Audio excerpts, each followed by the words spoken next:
Вітаю ўсіх слухачоў Еўрарадыё. Студыі для вас працуе Зміцер Лукашук, і гэта сумесны стрым Еўрарадыё і Е-прамова, які вы можете глядзець праз сацыяльныя сеткі, аккаунты Еўрарадыё ў сацыяльных сетках Facebook, Одноклассники, ВКонтакте, на канале YouTube.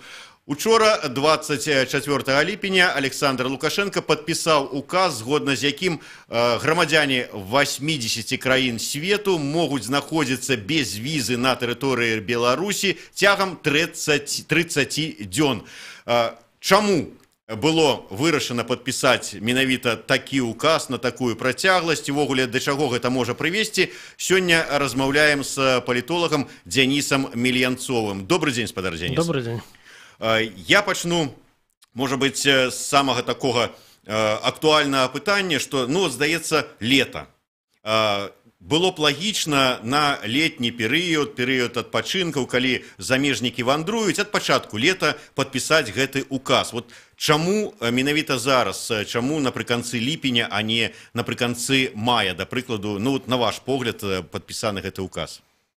Падпісваецца таму, што ёсць такая магчымасць. Да гэтага ішоў працэс узгаднення, і тут я, напэўна, не адкрыю нейкай таямніцы дзяржаўнай, што было вельмі шмат міжміністэрскіх перамоваў, кансультацыяў паміж Міністэрствам унутраных спраў і Міністэрствам замежных спраў, якім чынам вырашыць вось гэтае пытанне 5-дзённага рэгістрацыйнага перыяда. І не сакрэт таксама, што Міністэрства ўнутраных спраў, яно так вельмі насцярожана ставілася і ставіцца, напэўна, да гэтай пары да безвізавага рэжыму, паколькі у іх троху, а можа не троху, дадаецца працы. Па-першае, трэба і нелегалаў атлоўліваць, па-другое, трэба рэгістрацыйнымі рэчамі займацца, это пэўная нагрузка. Таму вось гэты перамоўны працэс, ён зацягнуўся, атрымліваецца, на 1,5 гады, таму што калі падпісваўся першы безвіз, адразу пачаліся амаль што наступны дзень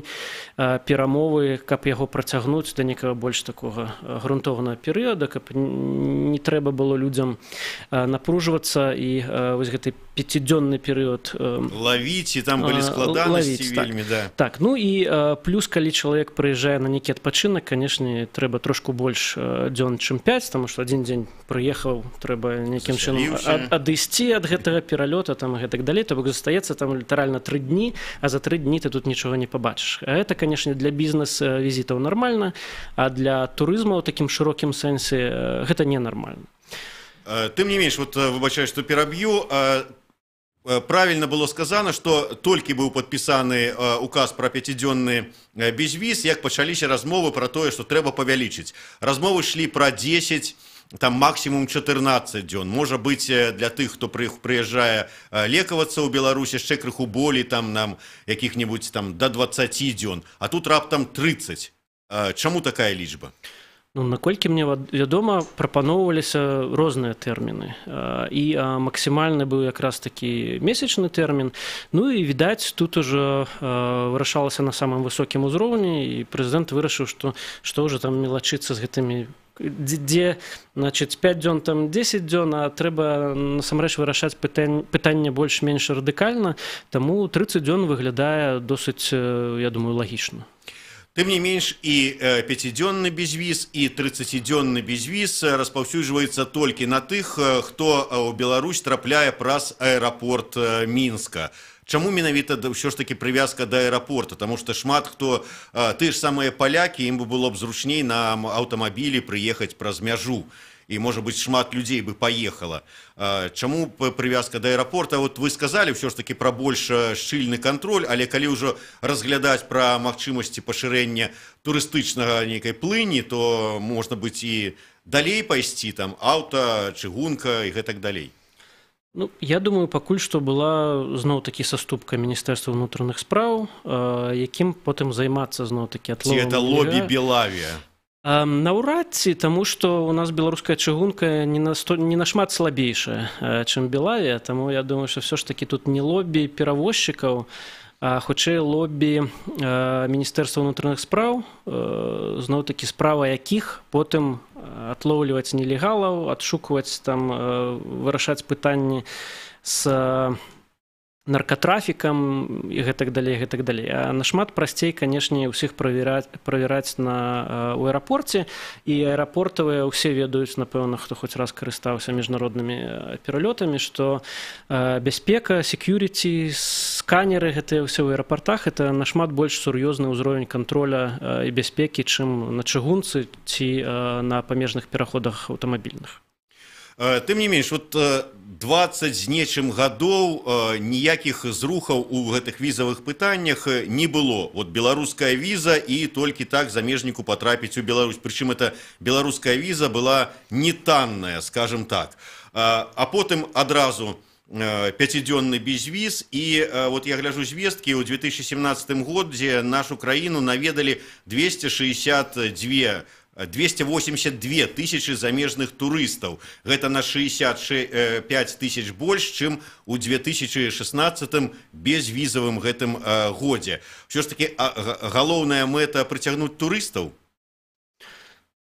Я думаю, тут шэраг, канешне, чыннікаў. Па-першае, гэта прыцягнуць бізнесоўцаў, і гэта самае галоўнае. То бок, раней для заходняга бізнеса, канешне, калі яны разглядаюць магчымасць вядзення бізнеса ва ўкраіне, которая ўжо была безвізавая пэўную колькасць год у Літве, у нейкіх іншых краінах Усходняй Еўропы, і абіраць беларускі напрамак, дзе трэба ісці ў амбасаду, атрымліваць візу, незразумела, якую там колькасць дакументаў падаваць, і гэтак далей. Зноў-такі краіна такая не вельмі вядомая на захадзе, зыходзячы з таго, што быў і шмат у чым застаецца яшчэ імідж краіны праблемнай, якая знаходзілася пад санкцыямі. Адпаведна, вельмі шмат мінусаў для бізнесоўцаў, каб выбраць гэты накірунак. Таму я думаю, што галоўная прычына – гэта працягнуць заходні бізнес, каб яны ўсё ж такі прыехалі на ўласныя вочы, паглядзелі, што тут, в прынцыпе, такая ж самая ўсходнееўрапейская краіна, як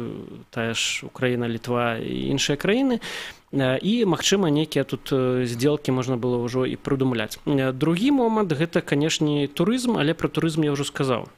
Трэба было рухацца далей, таму што турысты ўсё ж такі прыязджаюць, калі яны хочуць пабачыць краіну, то трэба большы тэрмін, чым 5 гэтых дзён.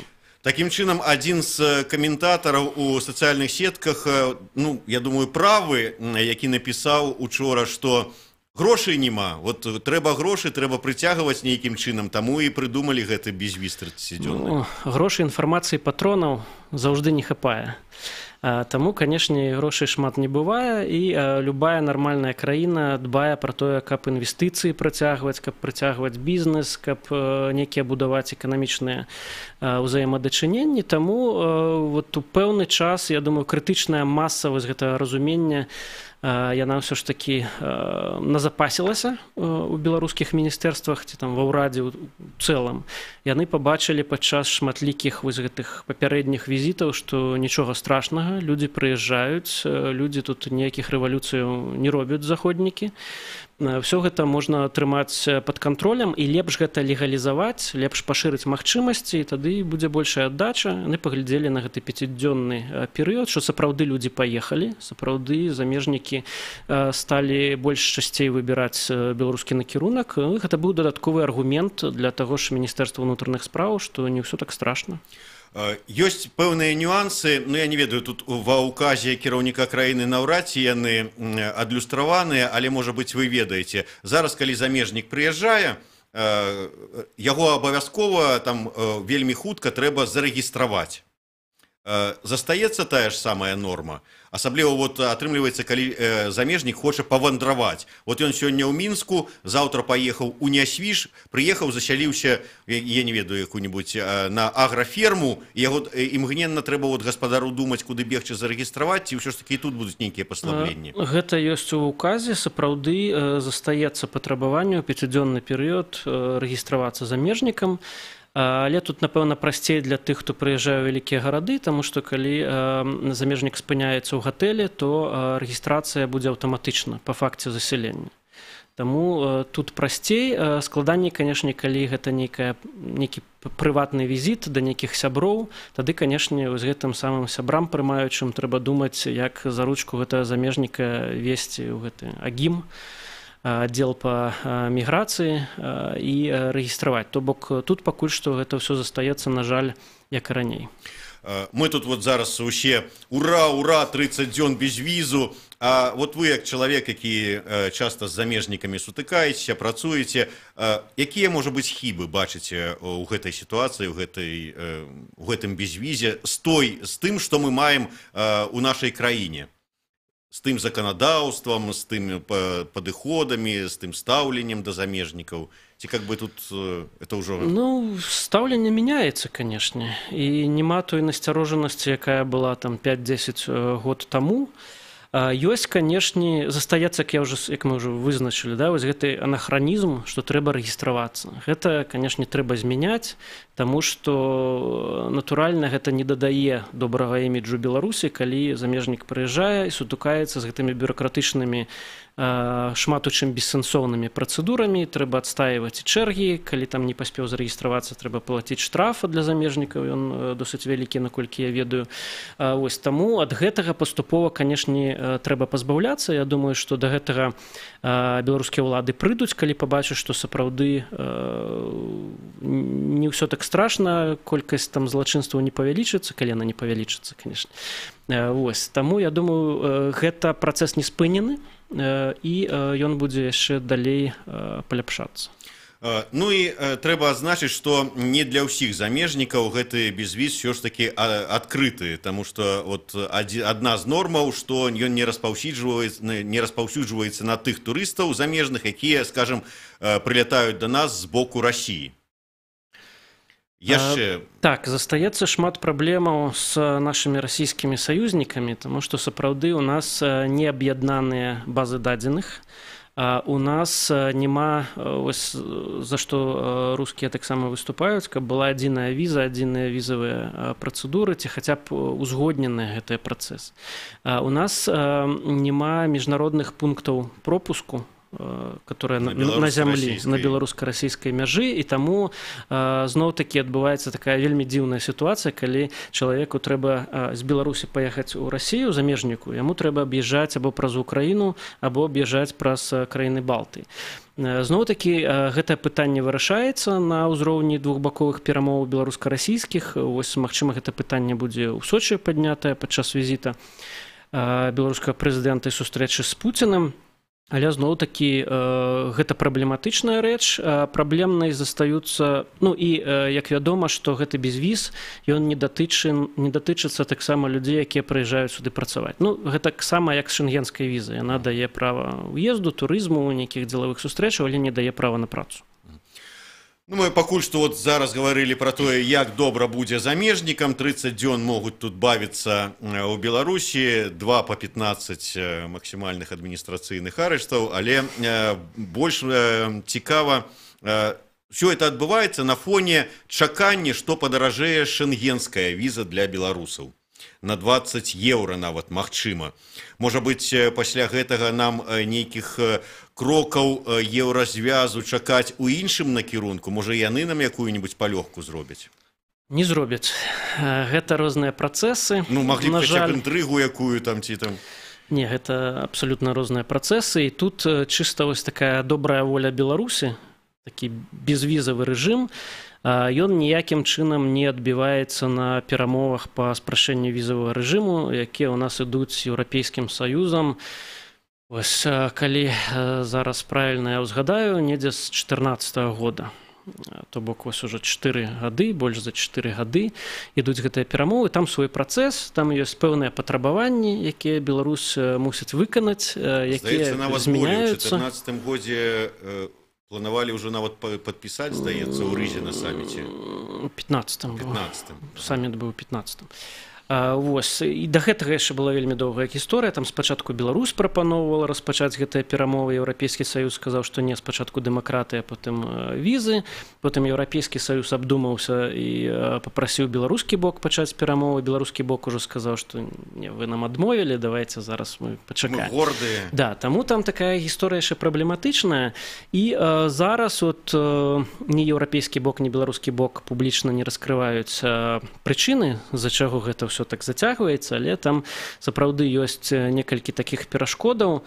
Ну, вы-то ведаеце ўсе гэтыя падкілімныя гульні, раскажыце нам ўсё ж такі, на чыім баку, як кажуць, мяч, хто тармозіць працэс? Пэўныя рэчы, конечно, невядомыя, таму што эксперты так ці інакш размаўляюць з удзельнікамі гэтых перамоваў. І там жа прычына не ў тым, што вось нехта правы і нехта вінаваты. Шмат у чым пытанне заключаецца ў тым, што беларускі бок не зусім правільна разумее, разумее словы еўрапейскага боку, а не вельмі разумее, што за гэтымі словамі. І наадварот, еўрапейскі бок не заўжды разумее беларускі бок, думаючы, што ўсё ўзгоднена, насамрэч яшчэ не да канца ўзгоднена. Мінск афіцыйны, напрыклад, папракае Брусэль еўрапейцаў у тым, што для нас, для Беларусі выстаўляюцца дадатковыя патрабаванні, якіх не было, напрыклад, у такіх жа самых перамовах з Расіяй, з Украінай, напрыклад, што датычна візавых цэнтраў, то бок беларусы будуць звяртацца ў візавыя цэнтры, каб атрымаць гэтыя шэнгенскія візы, і тут якраз кожная з краінаў сябраў Еўрапейскага Саюза вольная увесці такі парадак, а гэта азначае, што да вот гэтых магчымых 35 еўра за візу будуць дадавацца яшчэ дадатковы збор, і віза ўжо атрымліваецца не 35 еўра, як там у рускіх, у іншых, а трошку больш. Ёсць яшчэ пытанне бяспекі дыпламатычных пашпартоў, гэта зусім іншая тэма, але тым не менш яна такая досыць балючая, там эксперты вельмі доўга вызначалі, што ж гэта за працэдура мусіць быць. Ёсць пытанне чыста бюракратычнае, калі эксперты, там, перамоўшчыкі доўга высвятляюць, што ж там мела на ўвазе іншы бок. Там не могуць прызначыць перамовы на нейкі пэўны перыяд. Ну і у такого вельмі шмат. Трэба памятаць, што Еўрапейскі Саюз гэта велізарная такая інстытуцыя, якая варушыцца марудна. З іншага боку, не настолькі ўжо і беларускаму боку, і еўрапейскаму боку, скажам так, груба кажучы, прыпякае, каб гэтыя перамовы даводзіць да канца, бо зараз Беларусь гэта краіна, якая мае найбольшую колькасць шэнгенскіх візаў на душу насельніцтва. То бок, хто хоча мець гэту шэнгенскую візу, ён мае. І няма такого прэсінгу. Ну, такім чынам, крокаў у адказ не будзе. У прынцыпе, хацелася, але не вельмі верылася, і без вашых пацверджанняў гэтым словам. На жаль. Да, на жаль. Тым не менш, скажам, Украіна, тая ж сама, пра якую мы зараз сказалі, узяла ды ўвогуле адмяніла візы. Нам ці варта гэта рабіць, і ці пойдзе на гэта афіцыйны Мінск? Украінскі досвед вывучаны, ён шмат у чым пазітыўны. Ёсць, як я ўжо сказаў, шмат апасенняў, таму што сітуацыя змянілася, ёсць, канешне, крызіс зараз і ў Украіне, ёсць крызіс у Сірыі, ёсць небяспека плыняў мігрантаў, ёсць, як зараз кажуць мытнікі, падвышэнне кантрабанды, падвышэння наркатрафіку, кантрабанды наркотыкамі, таму вось гэтыя ведамствы, яны трошку пабойваюцца, калі ўвесці там цалкам безвізавы рэжым для ўсіх, ён зараз для 80 краінаў, то гэта можа мець там пэўныя наступствы, гэтага ніхто не хоча. Таму я думаю, гледзячы, там, вы ўсе ведаеце, як у Беларусі у нас адбываецца, што вельмі паступова, спакойненька, вот зараз 5 дзён, потым 30 дзён, але там з пэўнымі абмежаваннямі, потым глядзіш, адменюць гэтае патрабаванне пра аэрапорт, увядуць нейкія дадатковыя магчымасці, магчыма, неяк будзе пасунута рэгістрацыйная вось гэта планка і гэтак далей. То бок, я думаю, што варта чакаць падаўжэння гэтых перамоў і прагрэсу у безвізавым рэжыме, але вось што там праз 2 месяцы адменяць візы наўрад ці. Ну і на заканчэнне, ці можна вот гэтую сітуацыю з павелічэннем тэрміну безвізу разглядаць як яшчэ одно паглыбленне ўзаемаадносін з Еўрасаюзам, яшчэ большае пацяпленне нашых адносінаў? Безумоўна, і тут не толькі з Еўрапейскім Саюзам, таму што мы адмяняем візы і з Злучанымі Штатамі у тым ліку. Ёсць не візы, вы паспяшаліся, не адмяняем візы. Не адмяняем візы, а уводзім безвізавую там, все зразумелі, пра што гаворка. Ёсць, канешне, у нас дзяржаўная праграма па дыверсіфікацыі экспарту. Канешне, і Міністэрства эканомікі, Міністэрства замежных справ, конечно, вельмі зацікаўлены, Міністэрства спорту і турызму вельмі зацікаўленыя ў тым, каб павялічылася колькасць турыстаў, наведнікаў, бізнесоўцаў і так далей, што будзе спрыяць адпаведнай гэтай дыверсіфікацыі экспарту. Тут відавочны беларускі інтарэс, таму я думаю, так, канешне, еўрапейскі бок таксама гэта ацэньвае вельмі пазітыўна, але зноў-такі працэдуры ёсць працэдуры. Дзякуй вялікі. Будзем спадзявацца, што працэдуры гэтыя будуць працягвацца і пашырацца. Дзяніс Мельянцоў, Зміцер Лукашук. Гэта быў сумесны стрым Еўрарадыё і Е-прамова. Мы гаварылі пра 30-дзённы безвіз у Беларусь.